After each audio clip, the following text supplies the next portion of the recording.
কলকাতার হিন্দু কলেজের হোস্টেল থেকে উধাও হয়ে গেলেন এক মেধাবী ছাত্র, নাম মধুসূদন দত্ত। 1843 সাল 9 ফেব্রুয়ারি।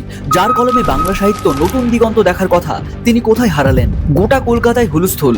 মধুসূদনের বাবা রাজনারায়ণ দত্ত পুলিশ আর নিজের লাঠিয়াল বাহিনী নিয়ে হন্যে হয়ে খুঁজছেন ছেলেকে। খবর ছড়িয়েছে মধুসূদন নাকি ধর্মত্যাগ করতে চলেছেন, কিন্তু কোথায় তিনি? কোনো গুপ্ত কুঠুরিতে, নাকি ওল্ড মিশন চার্চের কোনো অন্ধকার কোণে? চার্চের বাইরে তখন উন্মত্ত জনতা আর বাবার হাহাকার, কিন্তু ভেতরটা নিস্তব্ধ।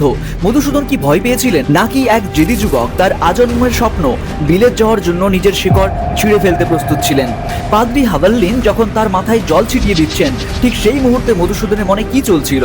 সেই এক রাত, যে রাতটি মধুসূদনকে মাইকেল বানিয়ে দিল, কিন্তু তার পরিবার, সমাজ আর জন্মভূমির কাছ থেকে তাকে চিরদিনের জন্য বিচ্ছিন্ন করে দিল। সেই রাতের পর মধুসূদন আর কখনো আগের সেই মধু থাকতে পারেননি। মধুসূদনের সেই রূপান্তরের পেছনে কি শুধু বিলেত যাওয়ার মোহ ছিল, নাকি অন্য কোনো রহস্য? কমেন্টে জানান।